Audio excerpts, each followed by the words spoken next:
Continuamos, diálogo ACD Media.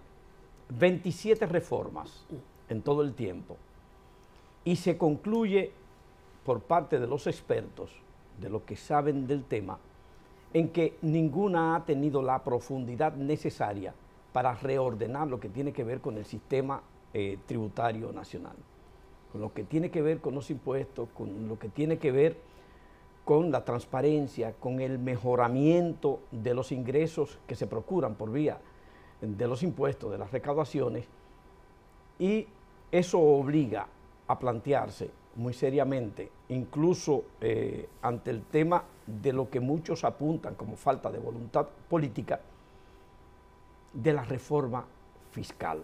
Justamente, Henry Gebrard, Daniel Toribio, están con nosotros en este diálogo en el día de hoy, y de entrada preguntamos a ambos, empezando por Henry Gebrard, ¿por qué no se ha logrado una reforma fiscal profunda que pueda reordenar todo el sistema tributario del país? Cómo no, pues primero muchas gracias por la invitación para hablar de ese tema que probablemente va a marcar la pauta de las próximas semanas y próximos meses. Mucha gente estaba esperando en qué momento efectivamente iba a iniciarse, ¿no?, esta discusión, y parece que efectivamente ya el momento ya llegó. Primero, yo creo que es muy importante porque las palabras y el vocabulario que se utiliza hay que precisarlo para que no quede confusión. Cuando hablamos de reforma fiscal, estamos hablando de una reforma que abarca no solamente la dimensión de los ingresos, que si fuese el caso sería más una reforma tributaria, y cuando hablamos de reforma fiscal estamos hablando de algo mucho más ambicioso que toca básicamente las 4 dimensiones principales del tema de la política económica o de la economía política: los ingresos del Estado, los gastos del Estado, y esto es un tema fundamental, pero también todo el aspecto de los activos y pasivos del Estado. Yo, en este sentido, cuando yo me voy a referir a reforma fiscal, yo me voy a referir a este conjunto de esas 4 dimensiones. Y una reforma fiscal que inclusive, en este caso, tiene que ser un elemento de un conjunto de reformas que hoy en día, de manera casi, vamos a decir, histórica, le toca a República Dominicana, gane quien gane las elecciones, implementar este paquete de reforma. Conjuntamente con una reforma fiscal, estamos hablando de la reforma a la seguridad social, que hace falta una revisión, reforma al Código Laboral y probablemente una reforma en el aspecto institucional en cuanto a cómo está organizado el Estado. Yo creo que este momento ha llegado, es un momento histórico, y probablemente si fuéramos a ver en el pasado, yo creo que la República Dominicana estaría ahorita en un momento tan histórico como al principio de los años 90, cuando, producto de una crisis profunda del final de los 80, se embarcó la República Dominicana en una agenda de una serie de reformas profundas, incluyendo el propio Código Tributario del 92, y que este conjunto de reformas permitió este crecimiento económico de prácticamente un poquito más de 30 años que ha tenido la República Dominicana. Lo que sí está en juego esta vez no es la obsesión hacia el crecimiento, sino la obsesión hacia el desarrollo económico. Tenemos que asegurarnos que este paquete de reforma, esta vez, a diferencia de tiempos pasado, esta referencia a 27 reformas o parches tributarios que se han hecho en los pasados 20, 25 años, de que esta vez tengamos más y mejor crecimiento, un crecimiento que puede ser superior al crecimiento potencial actual del 5%, pero mucho más importante, un crecimiento que esta vez le puede llegar a todos los dominicanos y a todos los dominicanos. Daniel Toribio. Sí, gracias por invitarme, gracias por compartir. Yo pienso, por lo menos así yo lo voy a tomar, en este escenario se me hace muy difícil hablar de un paquete de reformas, porque no estamos entrando, si bien es verdad que hay que reformar el Código Laboral, la seguridad social, una serie de gastos, en el fondo aquí lo que estamos hablando es de una reforma tributaria. O sea, lo no otro... integral. No integral. Es que cuando es integral, es que cada cosa tiene sus características especiales. Si decimos que vamos a hacer una reforma de todo, posiblemente no hagamos nada. Sí. O sea, es difícil. Yo entiendo que lo que más conviene hacer es ir discutiendo las reformas. Entonces, ¿tú quieres discutir la reforma laboral? Vamos a discutir la reforma laboral, vamos a discutir la seguridad social.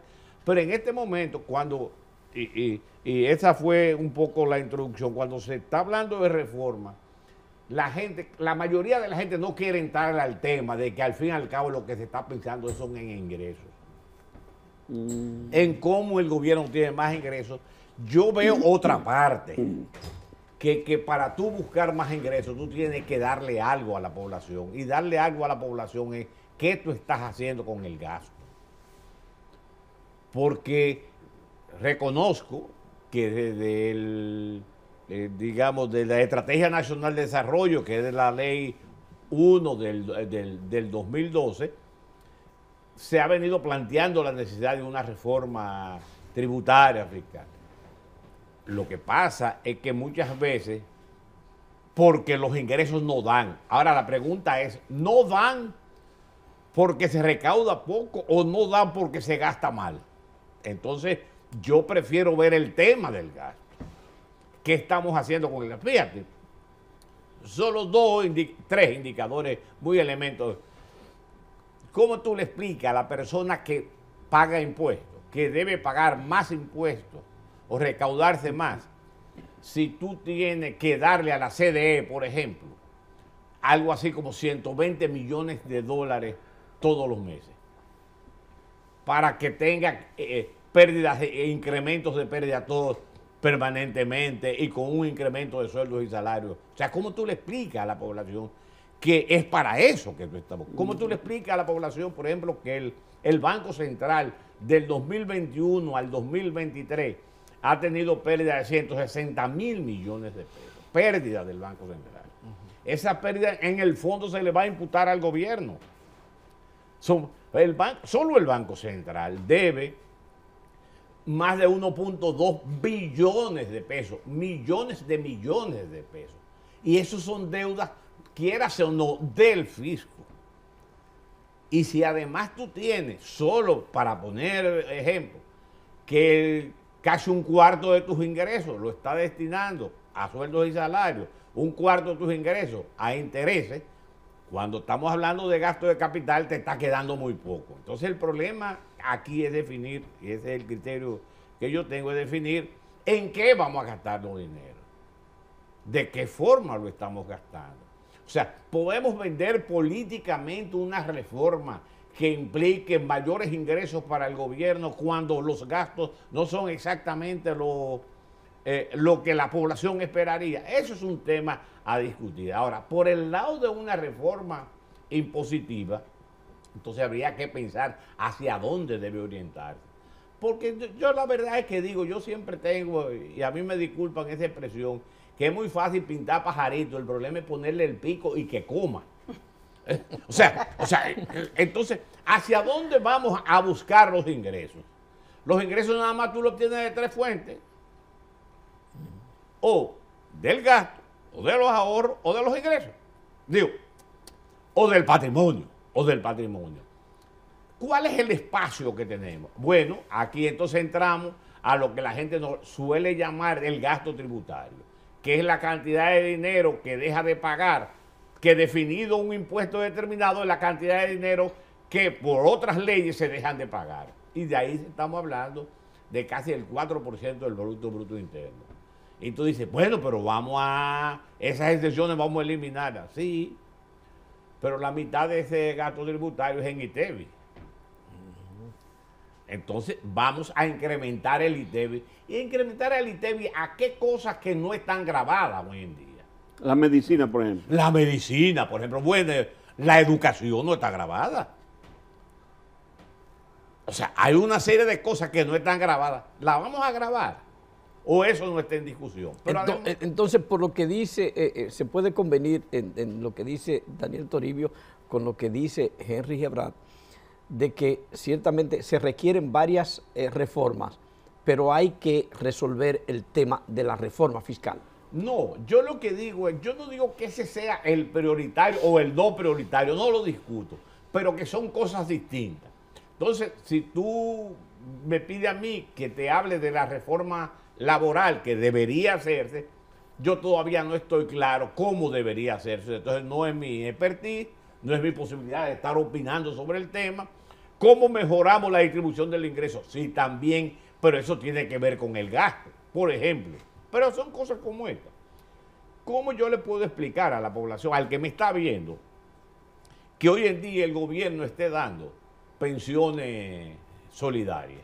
Sí. ¿Qué son pensiones solidarias? Es darle a la gente que nunca ha trabajado en el gobierno, que nunca ha aportado un chele a la seguridad social, una pensión con los ingresos que tú estás aportando de impuestos.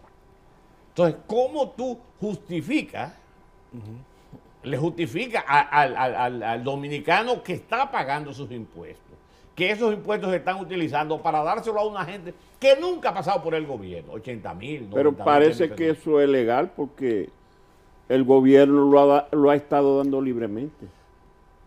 No sé si legal posiblemente sea, porque ahora es justo, es legítimo que tú le estés dando a una gente que nunca ha trabajado en el gobierno una pensión de 80 o 90,000 pesos.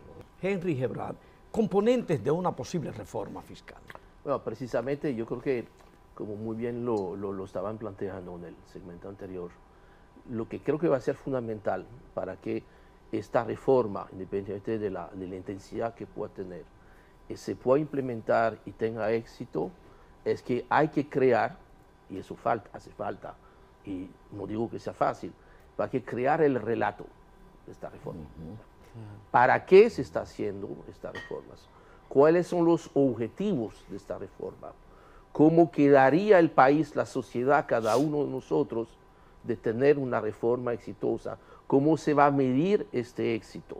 Esto yo creo que es fundamental porque demasiadas veces todos hemos ido muy rápidamente a discutir los cómo en vez de discutir los qués. Y en este momento yo creo que es fundamental que la discusión que se debe organizarse primero sobre los qués. ¿Qué es lo que se quiere lograr y qué es lo que se quiere modificar? Y sobre esto quizás es más fácil llegar a ciertos niveles de consenso para después entonces fajarse en la parte difícil, donde nunca jamás va a haber consenso, es sobre los cómo. Pero en la medida en la cual ustedes van a lograr ciertos niveles de consenso en los qués, entonces usted tiene un relato que hace más fácil aceptar las medidas que se están tomando. Veamos. Perdóneme, Sí. ¿estaría dentro de lo factible grabarlo todo y bajar el monto? Por ejemplo, mira, primero, efectivamente, si vamos a la constatación de los hechos, porque mire, yo creo que como en cualquier viaje, ¿verdad? La mejor manera de no perderse en el viaje es entender claramente dónde estamos hoy y a dónde queramos llegar. Eso es lo que va a definir el viaje. Si uno se pierde a discutir el itinerario sin saber dónde está y a dónde quiere llegar, obviamente se va a perder y va a ser un fracaso. Entonces, la oportunidad que tenemos esta vez, que es interesante, es de probablemente lograr incrementar los ingresos del Estado sin necesariamente aumentar tasas. De hecho, entiendo yo, pero ¿quién soy yo? Entiendo yo que si se busca aumentar ingresos, como siempre se ha hecho, a través de incremento de las tasas, esto va a ser la autopista al desastre, porque eso no va a ser sostenible. Mire, en el caso del ITEVIS, donde estábamos con un sistema con tres tasas, una tasa de 18, una tasa de 16 que alcanza algunos alimentos, y está la tasa del 0. Bien. Esta tasa del 18 es muy superior a la tasa que se paga como promedio en la región, si tomamos como región comparable, lo cual no necesariamente sea quizás el parámetro de comparación, pero bueno, es el que se usa en los países centroamericanos. Una de las razones por las cuales estamos con una tasa alta de 18% es porque uno, hay una base estrecha, o sea que prácticamente hoy en el 50% de los bienes y servicios están exentos de ITEVIS, lo cual es muy fácil decir, hay que reconocerlo. Ahora, cambiar esto no es nada fácil, porque efectivamente cuando vemos una serie de exenciones, estamos hablando de medicinas, electricidad, educación, salud, una serie de alimentos básicos, y nadie en su sano juicio va a estar planteando grabar una serie, por eso no es tan fácil. Pero también hay que ver que en el caso del ITEVIS, el nivel de evasión del ITEVIS anda entre un 40 y un 45%, y ha sido relativamente constante en los pasados 10, 15 años. Hay momentos de baja, hay momentos de subida, y una de las explicaciones también, que es uno de los objetivos que deberíamos todos buscar a través de esta reforma, es lograr disminuir considerablemente el nivel de informalidad de la economía dominicana. Hoy en día, en el sector privado, que vamos a dejar el sector público aparte, que se supone, ¿verdad?, que el 100% del sector público es formal. Lo es prácticamente. Puede haber algunas excepciones, quizás a nivel de municipios y eso, pero vamos a asumir que el 100% del sector público es formal. Si sacamos del sector público de la empleomanía, vamos a ver que actualmente, en el caso del sector privado, de cada 3 empleos, uno solo es formal. Esto no es aceptable. Como Henry, no es aceptable que en el caso del impuesto sobre la renta, compañías o personas, tenemos una evasión que ronda probablemente el 60%.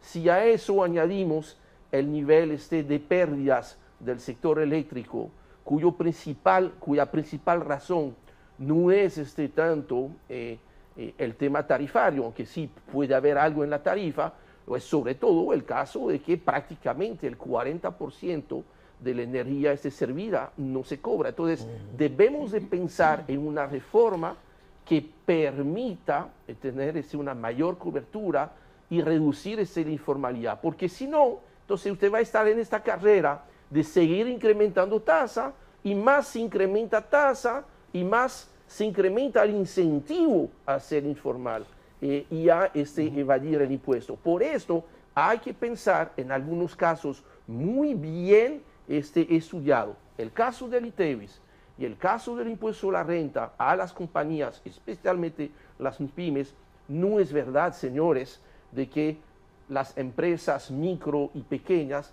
se van a formalizar pagando un impuesto sobre la renta de un 27%.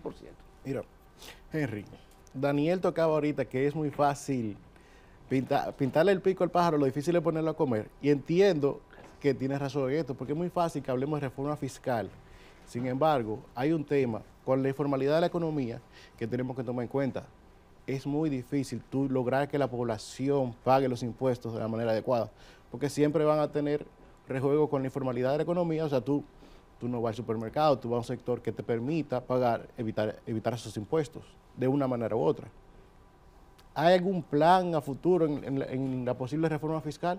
Porque es el tema. Entonces terminamos con impuestos como el ITEVIS, que castigan a la clase media. Al alto del empresariado lo debería castigar el impuesto sobre la renta, pero ellos lo evaden o lo eluden. Pero permite decirte una cosa, porque es ahí donde no nos tenemos que perder. Los ingresos deben de tener como solo objetivo recaudar. En el caso del ITEVIS, no podemos hacer política social o corregir desigualdades en base al ITEVIS.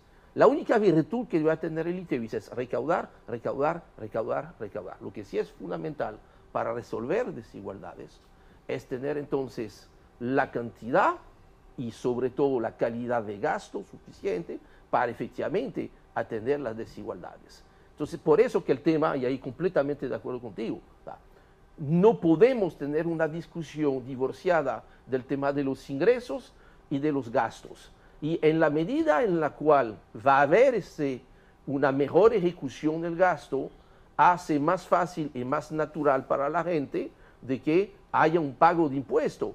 Y este pago de impuesto va a ser más fácil de aceptar si todo el mundo lo está pagando, y si el costo del cumplimiento también es fácil, porque no es solamente la tasa de los impuestos, es que el mismo cumplimiento de los impuestos para las empresas micro y pequeñas, que son el 80% del tejido empresarial y comercial del país, es demasiado complicado. O sea, no tiene sentido que una empresa micro que está empezando tenga que despedir a un vendedor para pagar un contador, porque le termina siendo más prioritario o más obligado a atender esta parte, cuando lo que deberíamos de hacer es precisamente crear un marco donde las empresas pequeñas puedan entrar al mundo formal, pero eso no empieza con una tasa de un 27. Veamos la experiencia de otros países, señores. Sí.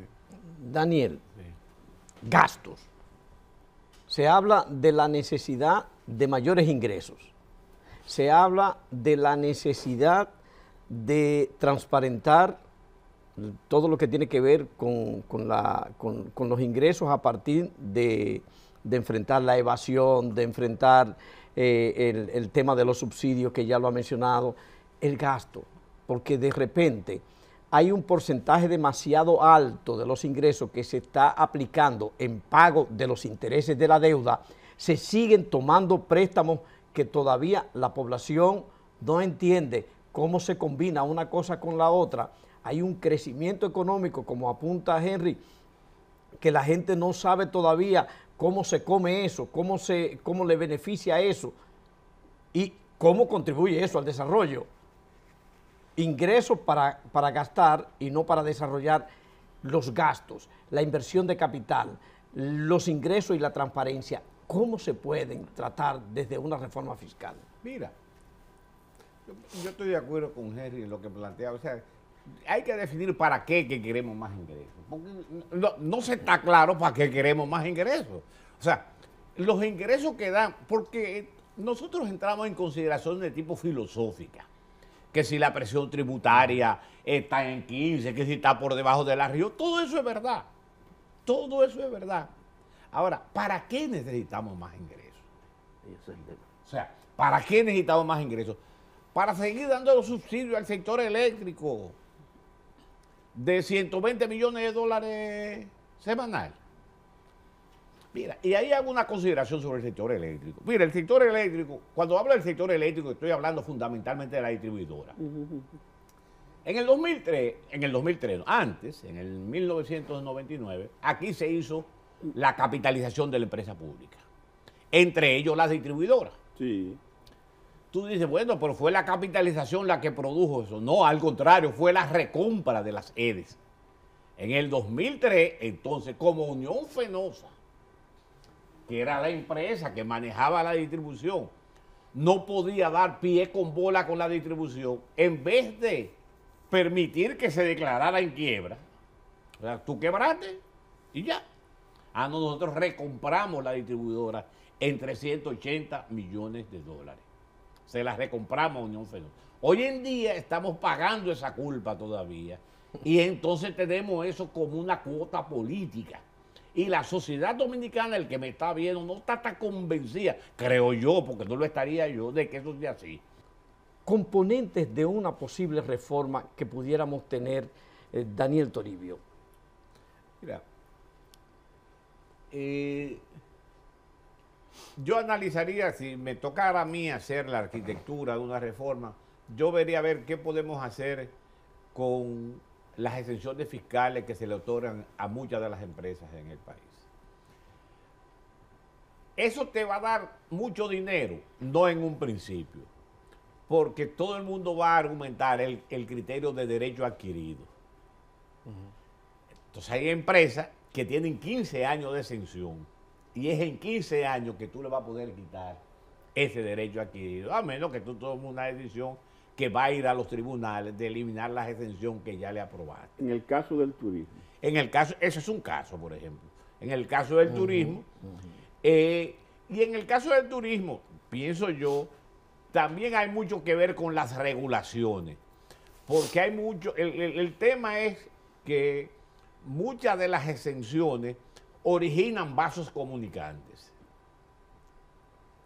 Yo conozco un caso, yo le voy a poner un caso, un ejemplo, no voy a decir esa, de una empresa un restaurante dominicano instalado en la capital que perdía dinero con el mismo restaurante instalado en Punta Cana.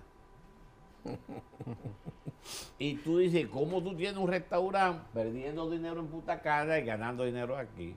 En el fondo es que se acogía a la ley de incentivo turístico por allá, traía todo exento y la parte en general la utilizaba aquí y competía con restaurantes que pagaban sus impuestos. Igual que eso, hay 50.000 otros casos en el cual requiere un esfuerzo también de la administración tributaria de controlar todos los vasos comunicantes, pero aún así habrá vasos comunicantes y habrá elusión. Entonces tú estás en la obligación de definir una estrategia en el cual establezcamos claro, yo te voy a otorgar exención, pero solo exención si tú me inviertes. La reforma abarcadora y el ciudadano común, el de a pie, el ama de casa, los términos que discuten los expertos en el tema, no lo van a entender, solo el impacto, lo que les resulte. Daniel Toribio ha tocado en 2 ocasiones o 3 el monto de dinero que se le da al sector eléctrico. ¿Cómo impacta? También le preocupa lo de Banco Central. También. ¿Cómo impacta el deterioro que, de acuerdo a informes, tiene hoy día, registra el sector eléctrico? ¿Cómo impacta al presupuesto familiar, a las finanzas públicas, a la productividad de este alto costo de energía eléctrica? Mira, hace 2 años y pico, aquí se firmó un pacto eléctrico. Todos los partidos políticos, incluyendo la Fuerza del Pueblo, firmó el pacto eléctrico. Ahí no se ha hecho nada. O sea, tú dices que como impacto muy fácil. O sea, si tú estamos hablando de 70.000 millones de pesos que tú utilizas al año, yo me imagino, me preguntaría yo cuántos hospitales, cuántos metros, yo no sé cuánto puede costar el metro, pero me imagino que por lo menos un metro tú podrías estar haciendo con ese dinero. Un metro y medio. Un metro y medio. Entonces, eso es lo que le estamos dando al sector eléctrico. O sea, si eso tú añades, porque recuérdate que la crisis del Banco Central, de lo que tiene que ver con el Banco Central, viene de la crisis de los bancos. Sí, sí. O sea, eso se fue acumulando y lo que debería ser un banco central, que es comprar bonos del gobierno para incrementar el circulante. O sea, si le da dinero al gobierno, los bonos del gobierno incrementan el circulante, pero se mantiene de los intereses que el gobierno le paga, el Banco Central está emitiendo para pagar intereses. Eso es una bola de nieve. Perdón. Concluye, sí, porque tenemos el tiempo. No. Una bola de, entonces, entonces no puedo concluir sin dejar dicho lo siguiente. En mi criterio, una de las formas de lograr disminuir la informalidad y lograr inclusive que la gente invierta, no sé cuánto, y todo ese tipo de cosas, es bajando a las pequeñas y medianas empresas los anticipos, eliminando los anticipos. Porque el anticipo implica un costo de un ingreso que tú no has obtenido. Bien. Sí, Gracias sí. infinitas a Daniel Toribio, a Henry Gebrat, sus anfitriones, Freddy Sandoval, director de turismoglobal.com.do, Belkis Castillo, directora de proceso.com.do, Elías Alcántara, vicepresidente administrativo de ACD Media, y un servidor, Salvador Sánchez, le dicen buen feliz resto del día.